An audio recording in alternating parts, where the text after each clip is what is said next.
Distracted Driving 2.9. Whenever you are driving a vehicle and your attention is not on the road, you're putting yourself, your passengers, other vehicles, and pedestrians in danger. Distracted driving can result when you perform any activity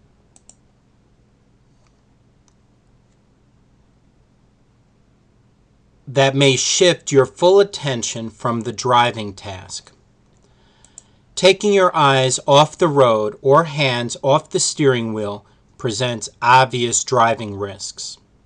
Mental activities that take your mind away from driving are just as dangerous. Your eyes can gaze at objects in the driving scene, but fail to see them because your attention is distracted elsewhere.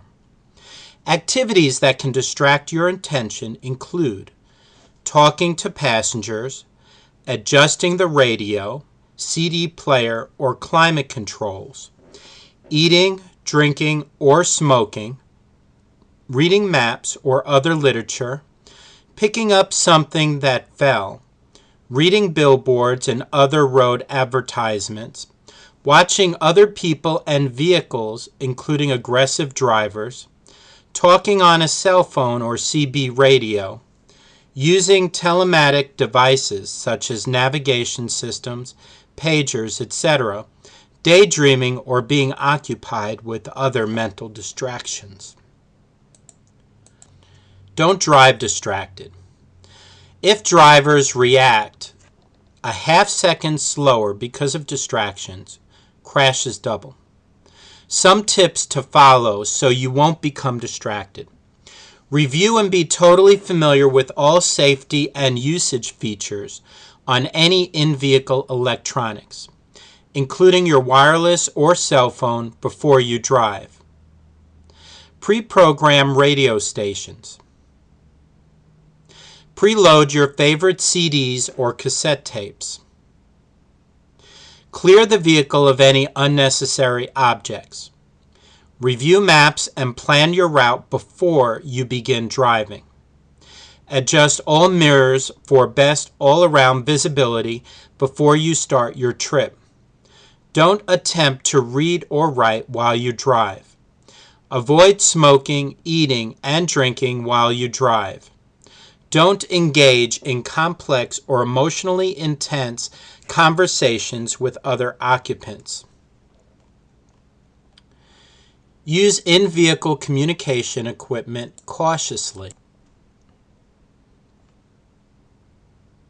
When possible, pull off the road in a safe, legal place when receiving a call on communication equipment. If possible, turn the cell phone off until your destination is reached. Position the cell phone within easy reach. Pre-program cell phones with commonly called numbers. If you have to place a call, find a safe place to pull off the road. Do not place a call while driving. New York State Vehicle and Traffic Law requires that only hands-free devices can be used while driving. Even these devices are unsafe to use when you're moving down the road. If you must use your cell phone, keep conversations short. Develop ways to get free of long-winded friends and associates while on the road. Never use the cell phone for social visiting. Hang up in tricky traffic situations.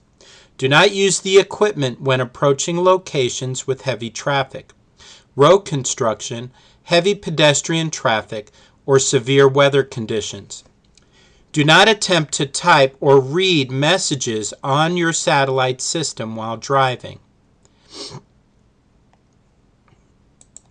Watch out for other distracted drivers. You need to be able to recognize other drivers who are engaged in any form of distraction. Not recognizing other distracted drivers can prevent you from perceiving or reacting correctly in time to prevent a crash. Watch for vehicles that may drift over the lane, divider lines, or within their own lane. Watch for vehicles traveling at inconsistent speeds. Watch for drivers who are preoccupied with maps, food, cigarettes, cell phones, or other objects. Drivers who appear to be involved in conversations with their passengers. Give a distracted driver plenty of room and maintain your safe following distance. Be very careful when passing a driver who seems to be distracted. The other driver may not be aware of your presence, and they may drift in front of you. Aggressive drivers, road rage. What is it? Aggressive driving and road rage are not new problems. However, in today's world, where heavy and slow-moving traffic and tight schedules are the norm, more and more drivers are taking out their anger and frustration in their vehicles. Crowded roads leave little room for error, leading to suspicion and hostility among drivers and encouraging them to take personally the mistakes of other drivers. Aggressive driving is the act of operating a motor vehicle in a selfish, bold, or pushy manner without regard for the rights or safety of others. Road rage is an emotional state of anger or hostility resulting from an incident involving the use of a motor vehicle, which escalates into violent criminal acts, or threats or attempts of violent acts. Road rage may include provocative behavior intended to intimidate or harass others or instill fear in them. Road rage is not aggressive driving. However, aggressive driving can escalate into road rage. Aggressive driving generally involves traffic infractions, while road rage generally involves crimes. Don't be an aggressive driver. How you feel before you even start your vehicle has a lot to do with how stress will affect you while driving. Reduce your stress before and while you drive. Listen to easy listening music. Give the drive your full attention. Don't allow yourself to become distracted by taking on your cell phone, eating, etc. Be realistic about your travel time. Expect delays because of traffic, construction, or bad weather, and make allowances. If you're going to be later than you expected, deal with it. Take a deep breath and accept the delay. Give other drivers the benefit of the doubt. Try to imagine why he or she is driving that way. Whatever their reason, it has nothing to do with you. Slow down and keep your following distance reasonable. Don't drive slowly in the left lane of traffic. Avoid gestures. Keep your hands on the wheel.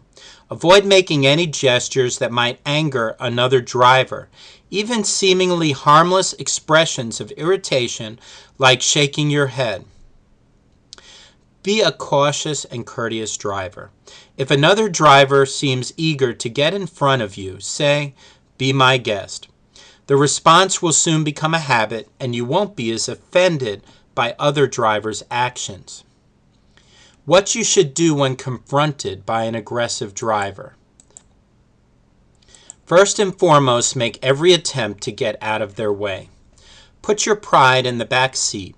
Do not challenge them by speeding up or attempting to hold your own in your travel lane. Avoid eye contact. Ignore gestures and refuse to react to them. Report aggressive drivers to the appropriate authorities by providing a vehicle description, license number, location, and, if possible, direction of travel. If you have a cell phone and can do it safely, call the police.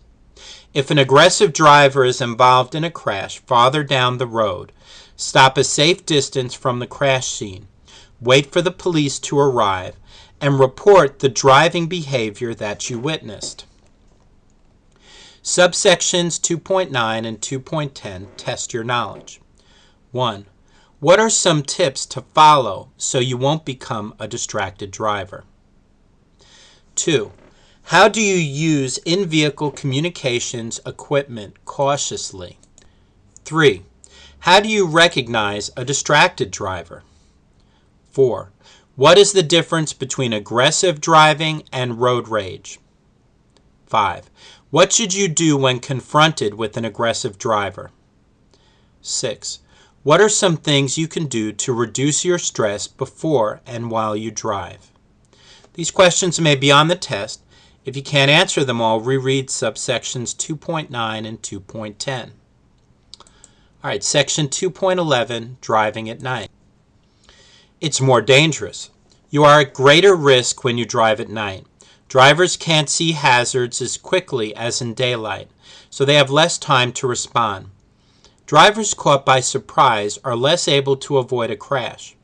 The problems of night driving involve the driver, the roadway, and the vehicle. Driver factors. Vision. People can't see as sharply at night or in dim light. Also, their eyes need time to adjust to seeing in dim light. Most people have noticed this when walking into a dark movie theater. Glare. Drivers can be blinded for a short time by bright light. It takes time to recover from this blindness. Older drivers are especially bothered by glare. Most people have been temporarily blinded by camera flash units or by the high beams of an oncoming vehicle. It can take several seconds to recover from glare. Even 2 seconds of glare blindness can be dangerous. A vehicle going 55 miles per hour will travel more than half the distance of a football field during that time. Don't look directly at bright lights when driving. Look at the right side of the road. Watch the sidelines when someone coming toward you has very bright lights on. Fatigue and lack of alertness. Fatigue, being tired, and lack of alertness are bigger problems at night. The body's need for sleep is beyond a person's control. Most people are less alert at night, especially after midnight. This is particularly true if you have been driving for a long time. Drivers may not see hazards as soon or react as quickly, so the chance of a crash is greater. If you are sleepy, the only safe cure is to get off the road and get some sleep. If you don't, you risk your life and the lives of others. Roadway factors. Poor lighting. In the daytime, there is usually enough light to see well. This is not true at night. Some areas may have bright street lights, but many areas will have poor lighting. On most roads, you will probably have to depend entirely on your headlights. Less light means you will not be able to see hazards as well as in daytime. Road users who do not have lights are hard to see. There are many accidents at night involving pedestrians, joggers, bicyclists, and animals. Even when there are lights, the road scene can be confusing. Traffic signals and hazards can be hard to see against a background of signs, shop windows, and other lights. Drive slower when lighting is poor or confusing.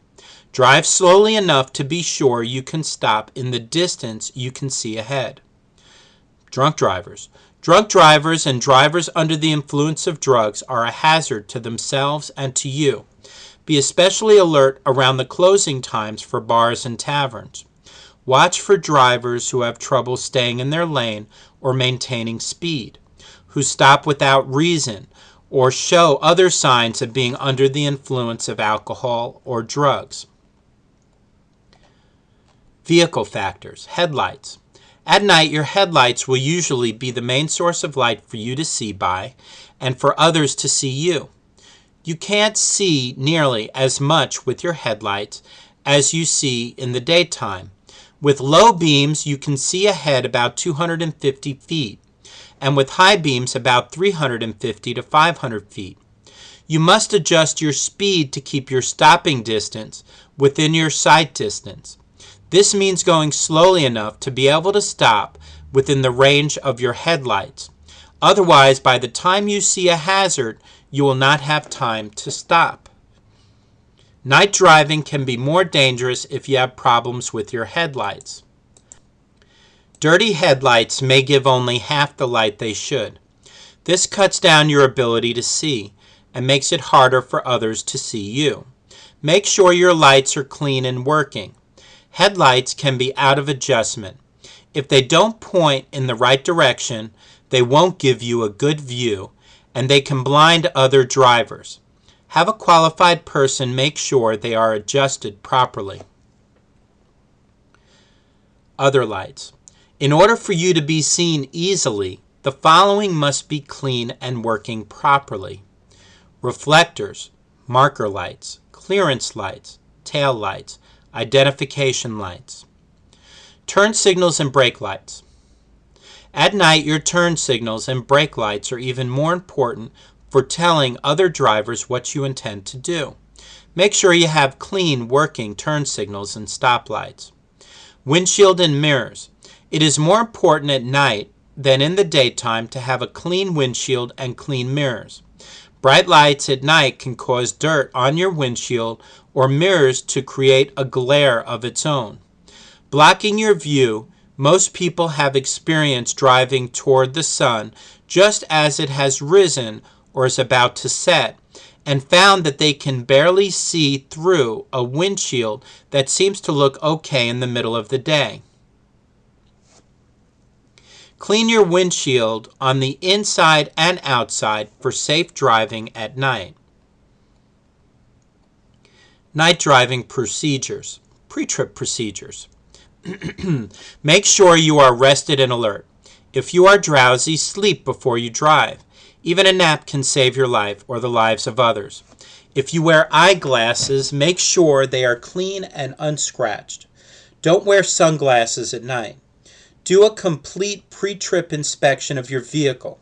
Pay attention to checking all lights and reflectors and cleaning those you can reach.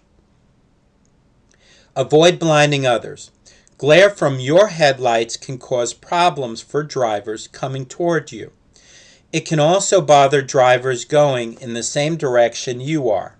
When your lights shine in their rear view mirrors, dim your lights before they cause glare for other drivers. Dim your lights within 500 feet of an oncoming vehicle and when following another vehicle within 500 feet. Avoid glare from oncoming vehicles. Do not look directly at lights of oncoming vehicles. Look slightly to the right at a right lane or edge marking, if available. If other drivers don't put their low beams on, don't try to get back at them by putting your own high beams on. This increases glare for oncoming drivers and increases the chance of a crash. Use high beams when you can. Some drivers make the mistake of always using low beams. This seriously cuts down on their ability to see ahead. Use high beams when it is safe and legal to do so. Use them when you are not within 500 feet of an approaching vehicle. Also, don't let the inside of your cab get too bright. This makes it harder to see outside.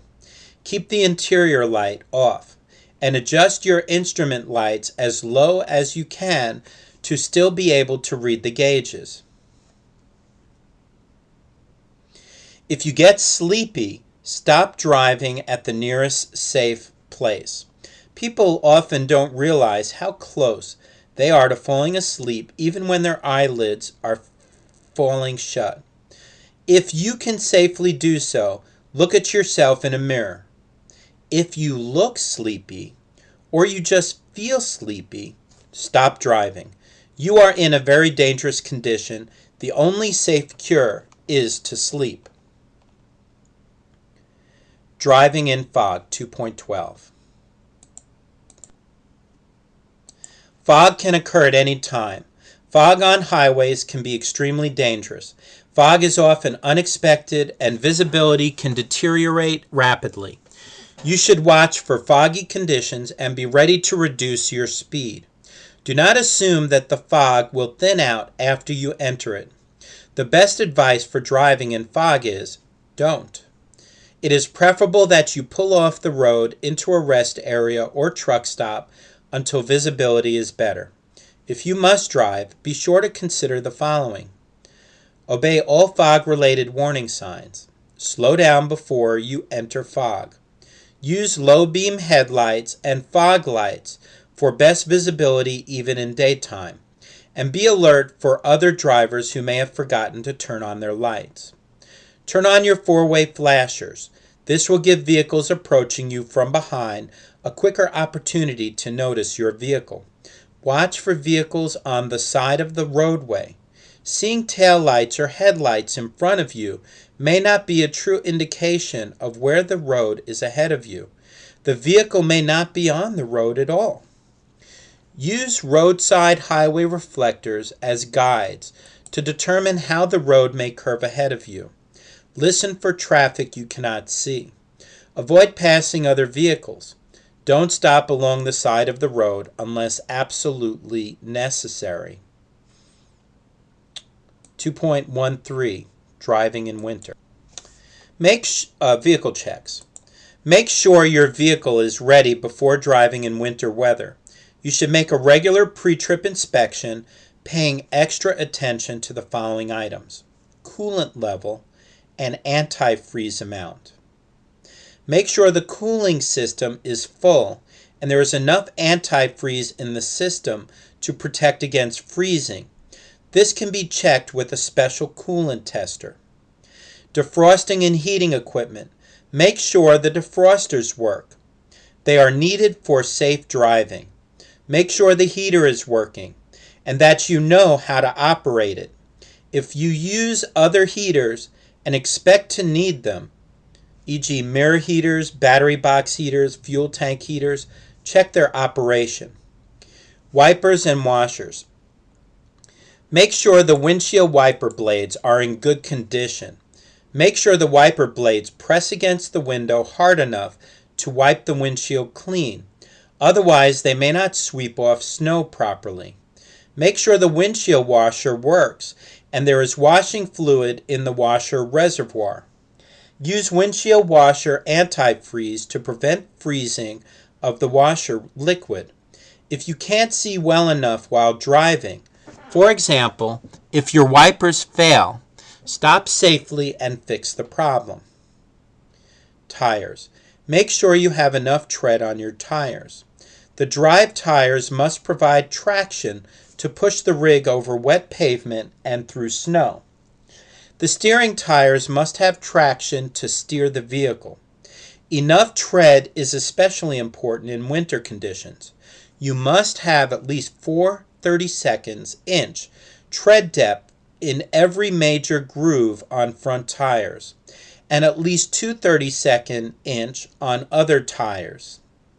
More would be better. Use a gauge to determine if you have enough tread for safe driving. Tire chains.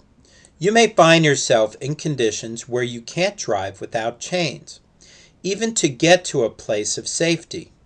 Carry the right number of chains and extra cross links.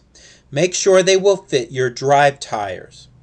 Check the chains for broken hooks, worn or broken cross links, and bent or broken side chains. Learn how to put the chains on before you need to do it in snow and ice. Lights and reflectors. Make sure the lights and reflectors are clean. Lights and reflectors are especially important during bad weather. Check from time to time during bad weather to make sure they are clean and working properly. Windows and mirrors.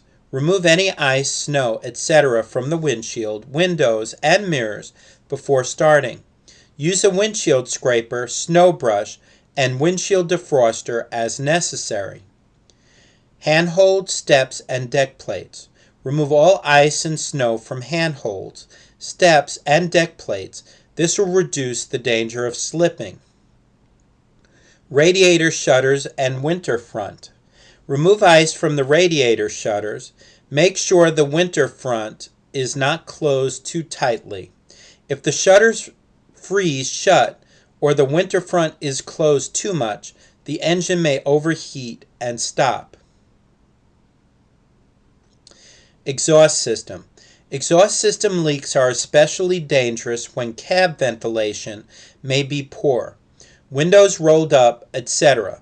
Loose connections could permit poisonous carbon monoxide to leak into your vehicle. Carbon monoxide gas will cause you to be sleepy. In large enough amounts, it can kill you. Check the exhaust system for loose parts and for sounds and signs of leaks. Driving. Slippery surfaces. Drive slowly and smoothly on slippery roads. If it is very slippery, you shouldn't drive at all. Stop at the first safe place. Start gently and slowly. When first starting, get the feel of the road. Don't hurry. Check for ice. Check for ice on the road, especially bridges and overpasses. A lack of spray from other vehicles indicates ice is formed on the road. Also check your mirrors and wiper blades for ice. If they have ice, the road most likely will be icy as well. Adjust turning and braking conditions. Make turns as gently as possible. Don't brake any harder than necessary, and don't use the engine brake or speed retarder. They can cause the driving wheels to skid on slippery surfaces. Adjust speed to conditions. Don't pass slower vehicles unless necessary. Go slowly and watch far enough ahead to keep a steady speed. Avoid having to slow down and speed up. Take curves at slower speeds and don't brake while in curves. Be aware that as the temperature rises to the point where ice begins to melt, the road becomes even more slippery. Slow down more. Adjust space to conditions. Don't drive alongside other vehicles. Keep a longer following distance. When you see a traffic jam ahead, slow down or stop to wait for it to clear. Try hard to anticipate stops early and slow down gradually. Watch for snow plows, as well as salt and sand trucks, and give them plenty of room. Wet brakes. When driving in heavy rain or deep standing water, your brakes will get wet. Water in the brakes can cause the brakes to be weak, to apply unevenly, or to grab. This can cause lack of braking power, wheel lockups, pulling to one side or the other, and jackknife if you pull a trailer. Avoid driving through deep puddles or flowing water if possible. If not, you should slow down and place transmission in a low gear. Gently put on the brakes. This presses linings against brake drums or discs and keeps mud, silt, sand, and water from getting in. Increase engine RPM and cross the water while keeping light pressure on the brakes. When out of the water, maintain light pressure on the brakes for a short distance to heat them up and dry them out. Make a test stop when safe to do so. Check behind to make sure no one is following. Then apply the brakes to be sure they work well. If not, dry them out further as described above. Caution: do not apply too much brake pressure and accelerator at the same time, or you can overheat brake drums and linings. 2.14 Driving in very hot weather. Vehicle checks. Do a normal pre-trip inspection, but pay special attention to the following items. Tires. Check the tire mounting and air pressure. Inspect the tires every 2 hours or every 100 miles when driving in very hot weather. Air pressure increases with temperature. Do not let air out or the pressure will be too low when the tires cool off. If a tire is too hot to touch, remain stopped until the tire cools off. Otherwise, the tire may blow out or catch fire.